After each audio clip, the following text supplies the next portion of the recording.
गुरु ब्रह्म महिमा अलेख शरण। नमस्कार दर्शक वृंद, आपण मानंकु आजिर राशिफल कार्यक्रम मु एस कुमार स्वागत जनाऊँगी।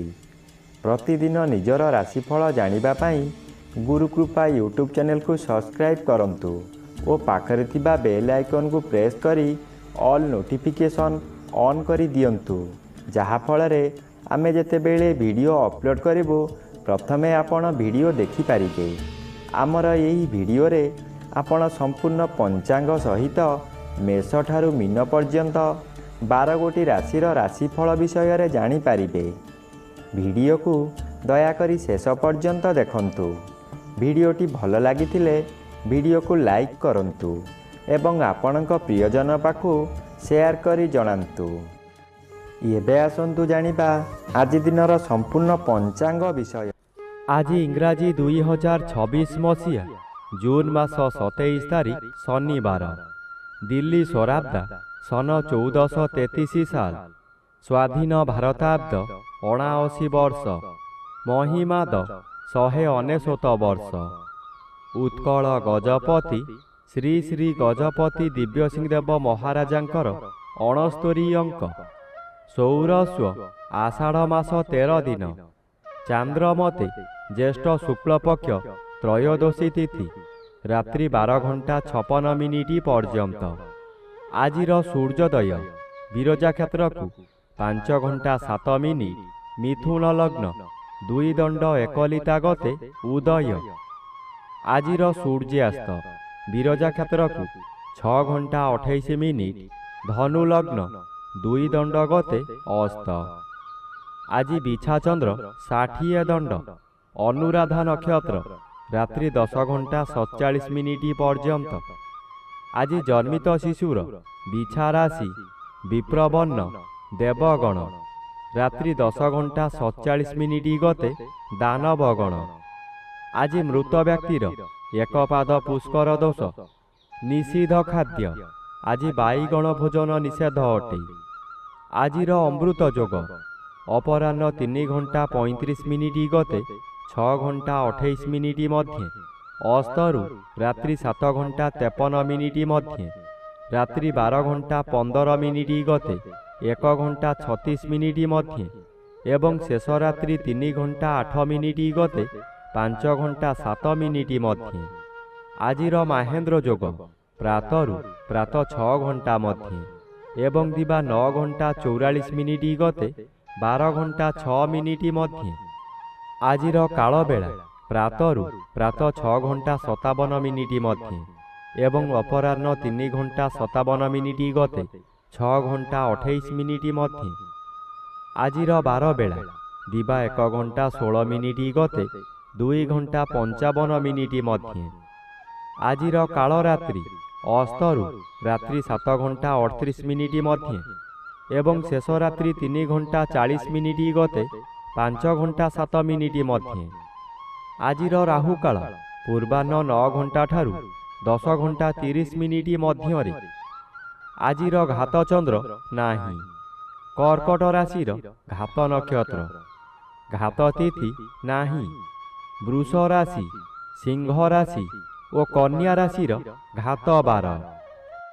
प्रिय बंधुगण, एबे आसंतु जानिबा मेष ठारू मीन पर्यंत 12 गोटी राशिर राशिफल विषय रे। राशिचक्र प्रथम राशि मेष राशि। आज मेष राशि जन्मित व्यक्ति मानक सकाशे अष्टम स्थान रे चंद्र गोचर करुथिबारु अति अशुभ फल मिलिबे। यही समय रे आपण जेउ स्थान को जिबे सेठारे कलह हेब। विभिन्न प्रकार क्षति होई आपणकर मथा विचलित होई जीव। रास्ता रे जीवा समय रे आपण अन्यमनस्क होई पारंती। सावधान न रहिले जानवाहन दुर्घटना को एड़ाई देई हेब नाही। यही समय रे आपणकु गरम ज्वर मध्य होई पारे। एबे आसंतु जानिबा राशिचक्रर द्वितीय राशि वृष राशि विषय रे। आज वृष राशि जन्मित व्यक्ति मानक सकाशे द्वितीय रवि अशुभ और सप्तम चंद्र बाधा प्राप्त अछंती अशुभ फल प्रदान करिबे। आज हठात कौनसी कारणरू आपणकर आय बंद होइजिब। ଯେତେ ଚେଷ୍ଟା କଲେ ମଧ୍ୟ ବ୍ୟବସାୟକୁ ବୃଦ୍ଧି କରିପାରିବେ ନାହିଁ। କର୍ମକ୍ଷେତ୍ରରେ ବିଶୃଙ୍ଖଳା ଦେଖାଦେବ। ଚାକିରି କରୁଥିବା ବ୍ୟକ୍ତି ଚାକିରିରେ ବହୁ ବାଧାବିଘ୍ନ ଦେଇ ଗତି କରିବେ। ତଳ କର୍ମଚାରୀମାନେ ଗୁପ୍ତ ଶତ୍ରୁ ପାଲଟି ଯିବେ। ଆଜି ଆପଣ ବନ୍ଧୁ ଅପ୍ରିୟ ହୋଇପାରନ୍ତି। ଏବେ ଆସନ୍ତୁ ଜାଣିବା ରାଶିଚକ୍ରର ତୃତୀୟ ରାଶି ମିଥୁନ ରାଶି ବିଷୟରେ। ଆଜି ମିଥୁନ ରାଶି ଜନ୍ମିତ ବ୍ୟକ୍ତିମାନଙ୍କ ସକାଶେ ଜନ୍ମ ରବି ଅଶୁଭ ଓ ଷଷ୍ଠ ଚନ୍ଦ୍ର ବାଧାପ୍ରାପ୍ତ ଅଛନ୍ତି। ଅଶୁଭ ଫଳ ମିଳିବ। ଏହି ସମୟରେ ଶତ୍ରୁମାନେ ଦୂରରେ ରହି ଗୁପ୍ତରେ ଆକ୍ରମଣ କରିବେ। ଆପଣ ତାହା ନ ଜାଣି ବିଶ୍ୱାସ କରି ବହୁ ହଇରାଣ ହେବେ। ବ୍ୟବସାୟ କ୍ଷେତ୍ରରେ ଏପରି ହେବ ଯାହାକି ଆପଣ ଯେତେ ଚେଷ୍ଟା କଲେ ମଧ୍ୟ ଲାଭବାନ ହୋଇପାରିବେ ନାହିଁ। କ'ଣ ହେଉଛି ବୋଲି ବୁଝିଲା ବେଳକୁ ଆପଣଙ୍କର ବହୁ କ୍ଷତି ହୋଇସାରିଥିବ। ବ୍ୟବସାୟରେ ବହୁତ କ୍ଷତି ହୋଇ ଆପଣଙ୍କର ମଥା ବିଚଳିତ ହୋଇଯିବ। ଏବେ ଆସନ୍ତୁ ଜାଣିବା ରାଶିଚକ୍ରର ଚତୁର୍ଥ ରାଶି କର୍କଟ ରାଶି ବିଷୟରେ। ଆଜି କର୍କଟ ରାଶି ଜନ୍ମିତ ବ୍ୟକ୍ତିମାନଙ୍କ ସକାଶେ ଦ୍ୱାଦଶ ରବି ବାଧାପ୍ରାପ୍ତ ଅଛନ୍ତି। ଅଶୁଭ ଫଳ କମ୍ ମିଳିବ। ପଞ୍ଚମ ସ୍ଥାନରେ ଚନ୍ଦ୍ର ଗୋଚର କରୁଛନ୍ତି। ଶୁକ୍ଳପକ୍ଷ ପଞ୍ଚମ ଚନ୍ଦ୍ର ବଳବାନ ଚନ୍ଦ୍ର। ଆଜି ଆପଣଙ୍କର ଜ୍ଞାନ ବହୁ ଗୁଣରେ ବଢ଼ିଯିବ। ମସ୍ତିଷ୍କ ଥଣ୍ଡା ରହିବା କାରଣରୁ ପ୍ରତ୍ୟେକ କାର୍ଯ୍ୟ କରିବା ପୂର୍ବରୁ ଭଲ ଭାବରେ ଚିନ୍ତା କରିବେ। ଆଜି ଘାତ ନକ୍ଷତ୍ର ଥିବାରୁ ଏହି ସମୟରେ ପ୍ରବଳ କ୍ଷୁଧା ଜାତ ହେବ। ଭଲ ଭଲ ଜିନିଷ ତଥା ଗରିଷ୍ଠ ଖାଦ୍ୟ ଖାଇ ପେଟ ରୋଗର ମୂଳଦୁଆ ପଡ଼ିପାରେ। ଏବେ ଆସନ୍ତୁ ଜାଣିବା ରାଶିଚକ୍ରର ପଞ୍ଚମ ରାଶି ସିଂହ ରାଶି ବିଷୟରେ। ଆଜି ସିଂହ ରାଶି ଜନ୍ମିତ ବ୍ୟକ୍ତିମାନଙ୍କ ସକାଶେ ଚତୁର୍ଥ ସ୍ଥାନରେ ଚନ୍ଦ୍ର ଗୋଚର କରୁଥିବାରୁ ଅଶୁଭ ଫଳ ପ୍ରଦାନ କରିବେ। ଆଜି ଆପଣ ଅର୍ଥ ସକାଶେ ବିକଳ ହୋଇ ଚତୁର୍ଦିଗ ଭ୍ରମଣ କରିବେ, କିନ୍ତୁ କୌଣସି ସୁଫଳ ମିଳିବ ନାହିଁ। କଥାରେ ଅଛି, ଯେଣେ ଇଚ୍ଛା ତେଣେ ଯା, କର୍ମ ଘେନି ବୁଲୁଥା। ଆଜି ଆପଣ ଯାହା ବି କରନ୍ତୁ ଖାଲି ଅର୍ଥହାନି ହେବା ଛଡ଼ା ଲାଭ ହେବାର ପ୍ରଶ୍ନ ଉଠୁନାହିଁ, ଯାହାଦ୍ୱାରା ମାନସିକ ଚାପରେ ଆପଣ ବିଚଳିତ ହୋଇଯିବେ। ଏବେ ଆସନ୍ତୁ ଜାଣିବା ରାଶିଚକ୍ରର ଷଷ୍ଠ ରାଶି କନ୍ୟା ରାଶି ବିଷୟରେ।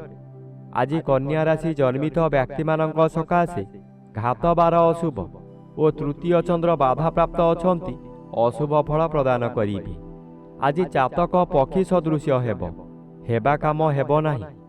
ଯେଉଁ ଅର୍ଥ ଆସିବାର ଥିଲା ତାହା ସ୍ଥଗିତ ରହିବ। କାମରେ ବିଳମ୍ବ ଦେଖାଦେବ। ଅଚାନକ କାହା ସହିତ କଳହ ହେବା କିଛି ଅସମ୍ଭବ ନୁହେଁ। ମନର ବଳ ଭାଙ୍ଗିଯିବ। ଦୁର୍ବଳ ଅନୁଭବ କରିବେ। ଅପରାହ୍ନଠାରୁ ଶରୀର ମାନ୍ଦା ଲାଗିବା କାରଣରୁ ଶୋଇ ରହିବେ। ସମୟ ଅଯଥାରେ ବର୍ବାଦ ହେବ। ଏବେ ଆସନ୍ତୁ ଜାଣିବା ରାଶିଚକ୍ରର ସପ୍ତମ ରାଶି ତୁଳା ରାଶି ବିଷୟରେ। ଆଜି ତୁଳା ରାଶି ଜନ୍ମିତ ବ୍ୟକ୍ତିମାନଙ୍କ ସକାଶେ ନବମ ରବି ବାଧାପ୍ରାପ୍ତ ଅଛନ୍ତି ଓ ଦ୍ୱିତୀୟ ସ୍ଥାନରେ ଚନ୍ଦ୍ର ଗୋଚର କରୁଛନ୍ତି। ଆପଣଙ୍କୁ କିଛି ବ୍ୟକ୍ତି ଅସହଯୋଗ କରୁଥିବା ସ୍ଥଳେ ଅନ୍ୟ କିଛି ବ୍ୟକ୍ତି ସହଯୋଗର ହାତ ବଢ଼ାଇ ଉଚ୍ଚକୁ ଉଠାଇ ନେବେ। ବାଧା ଆସୁଥିବା ସ୍ଥାନରୁ ବିଳମ୍ବରେ ହେଉ ପଛେ ସଫଳତା ମିଳିବ। ଆପଣଙ୍କର ଉଦ୍ୟମ ଫଳପ୍ରଦ ହେବ। ଉତ୍ତର ଦିଗରୁ କୌଣସି ବ୍ୟକ୍ତି ଆପଣଙ୍କ ସହିତ ଯୋଗାଯୋଗ କରି ଶୁଭ ଖବର ଦେବେ। ଆଗାମୀ ଦିନ ସକାଶେ ଆୟର ସନ୍ଧାନ ଦେବେ। ଏବେ ଆସନ୍ତୁ ଜାଣିବା ରାଶିଚକ୍ରର ଅଷ୍ଟମ ରାଶି ବିଛା ରାଶି ବିଷୟରେ। ଆଜି ବିଛା ରାଶି ଜନ୍ମିତ ବ୍ୟକ୍ତିମାନଙ୍କ ସକାଶେ ଅଷ୍ଟମ ରବି ଅଶୁଭ ଓ ଶ୍ରୀଚନ୍ଦ୍ର ବାଧାପ୍ରାପ୍ତ ଅଛନ୍ତି। ଅଶୁଭ ଫଳ ପ୍ରଦାନ କରିବେ। ଆଜି ପ୍ରତ୍ୟେକ କାର୍ଯ୍ୟକ୍ରମରେ ଆପଣଙ୍କୁ ବିରୋଧ ଆସିବ। ପେଟ ଗଣ୍ଡଗୋଳ ହେବ। ଭଲ ଭଲ ଖାଦ୍ୟ ପ୍ରସ୍ତୁତ କରିଥିବେ, କିନ୍ତୁ ନିଜେ ଭୋଜନ କରିପାରିବେ ନାହିଁ। ନୂତନ ପୋଷାକ ଆଣିଥିବେ, କୌଣସି କାରଣରୁ ଆପଣ ଅନ୍ୟ ସ୍ଥାନକୁ ଯାତ୍ରା କରିବେ, ତାହା ପରିଧାନ କରିପାରିବେ ନାହିଁ। ଦିବସ ସାରା ଖାଲି ଦିବା ସ୍ୱପ୍ନ ଦେଖିବେ। ଆଜି ସମ୍ମାନ ମିଳିବାରେ ବାଧା ଆସିବ। ଏବେ ଆସନ୍ତୁ ଜାଣିବା ରାଶିଚକ୍ରର ନବମ ରାଶି ଧନୁରାଶି ବିଷୟରେ। ଆଜି ଧନୁରାଶି ଜନ୍ମିତ ବ୍ୟକ୍ତିମାନଙ୍କ ସକାଶେ ସପ୍ତମ ସ୍ଥାନରେ ରବି ଓ ଦ୍ୱାଦଶ ସ୍ଥାନରେ ଚନ୍ଦ୍ର ଗୋଚର କରୁଥିବାରୁ ଅଶୁଭ ଫଳ ମିଳିବ। ଆଜି ମନ ମଧ୍ୟରେ ଦୁଶ୍ଚିନ୍ତା ବଢ଼ିଯିବ। ଆପଣ ଯାହା ବି କରନ୍ତୁ ତହିଁରେ ଖର୍ଚ୍ଚ ବ୍ୟତୀତ ଲାଭର ପ୍ରଶ୍ନ ଉଠୁନାହିଁ। ଏହି ଦ୍ୱାଦଶ ଚନ୍ଦ୍ରରେ ଅତିରିକ୍ତ ବ୍ୟବହାର ବଢ଼ିଯିବ। ଆପଣ ହତାଶ ହୋଇଯିବେ। ସୁଖ ସନ୍ଧାନରେ ବିଭିନ୍ନ ସ୍ଥାନକୁ ଯାତ୍ରା କରିବେ। ଶରୀର ଅସୁସ୍ଥ ହେବ। ବନ୍ଧୁବାନ୍ଧବ ଅଶାନ୍ତି ହେବେ। ଏବେ ଆସନ୍ତୁ ଜାଣିବା ରାଶିଚକ୍ରର ଦଶମ ରାଶି ମକର ରାଶି ବିଷୟରେ। ଆଜି ମକର ରାଶି ଜନ୍ମିତ ବ୍ୟକ୍ତିମାନଙ୍କ ସକାଶେ ଷଷ୍ଠ ସ୍ଥାନରେ ରବି ଓ ଏକାଦଶ ସ୍ଥାନରେ ଚନ୍ଦ୍ରଗୋଚର କରୁଥିବାରୁ ଆପଣଙ୍କୁ ରାଜଯୋଗ ଫଳ ମିଳିବ। ଆପଣ ବହୁଦିନରୁ ଯେଉଁ କାର୍ଯ୍ୟ ସକାଶେ ଅପେକ୍ଷା କରିଥିଲେ ତାହା ଏହି ସମୟରେ ନିଶ୍ଚୟ ପୂରଣ ହେବ। କୌଣସି ଅଫିସରଙ୍କ ସାକ୍ଷାତ ପାଉନଥିଲେ, ଏବେ ତାଙ୍କ ସହିତ ସାକ୍ଷାତ ହେବ। ତାଙ୍କ ସହଯୋଗରେ ଆପଣ ବହୁ ନୂତନ କାମ ପାଇ ଉପକୃତ ହେବେ। ଆଜି ପରିବାର ଆପଣଙ୍କୁ ସପୋର୍ଟ କରିବ। ଏବେ ଆସନ୍ତୁ ଜାଣିବେ ରାଶିଚକ୍ରର ଏକାଦଶ ରାଶି କୁମ୍ଭ ରାଶି ବିଷୟରେ। ଆଜି କୁମ୍ଭ ରାଶି ଜନ୍ମିତ ବ୍ୟକ୍ତିମାନଙ୍କ ସକାଶେ ଦଶମ ଚନ୍ଦ୍ର ଅନ୍ୟ ଗ୍ରହ ଦ୍ୱାରା ବାଧାପ୍ରାପ୍ତ ଅଛନ୍ତି। ଅଶୁଭ ଫଳ ପ୍ରଦାନ କରିବେ। ଆଜି ଆପଣଙ୍କ କର୍ମକ୍ଷେତ୍ରରେ ଅସଫଳ ହୋଇ ଅପମାନିତ ହେବେ। ଉପରିସ୍ଥ ଅଫିସରଙ୍କ ନିକଟରେ କାମ କରି ନ ପାରିବାରୁ କାମ ହାତଛଡ଼ା ହୋଇଯାଇପାରେ। ଆଜି ଆପଣଙ୍କୁ ସହକର୍ମୀମାନେ ପରିହାସ କରିବେ। ଆପଣ ଦୁଃଖରେ ଭାଙ୍ଗି ପଡ଼ିବେ। ଆପଣ ଯାହା ଚାହିଁବେ ତାହା କରିପାରିବେ ନାହିଁ। ଏବେ ଆସନ୍ତୁ ଜାଣିବା ରାଶିଚକ୍ରର ଦ୍ୱାଦଶ ବା ଶେଷ ରାଶି ମୀନ ରାଶି ବିଷୟରେ। ଆଜି ମୀନ ରାଶି ଜନ୍ମିତ ବ୍ୟକ୍ତିମାନଙ୍କ ସକାଶେ ଚତୁର୍ଥ ରବି ବାଧାପ୍ରାପ୍ତ ଅଛନ୍ତି ଓ ନବମ ସ୍ଥାନରେ ଚନ୍ଦ୍ରଗୋଚର କରୁଥିବାରୁ ଶୁଭ ଫଳ ମିଳିବ। ଆପଣ ଯେଉଁ କାର୍ଯ୍ୟ କରିବାକୁ ଚାହିଁବେ ତହିଁରେ ସଫଳତା ମିଳିବ। ବିଶେଷ କରି ଏହି ସମୟରେ ଜନମଙ୍ଗଳ କାର୍ଯ୍ୟକ୍ରମରେ ଯୋଗ ଦେଇପାରନ୍ତି। ଜନହିତକର କାର୍ଯ୍ୟ କରି ଉଚ୍ଚ ପ୍ରଶଂସା ପାଇବେ। ଚତୁର୍ଦିଗରୁ ସମ୍ମାନ ମିଳିବ। ଖୁସିରେ ଦିନ କାଟିବେ। ଏହି ସମୟରେ ଭାଗ୍ୟରେ ପରିବର୍ତ୍ତନ ହୋଇଯିବ।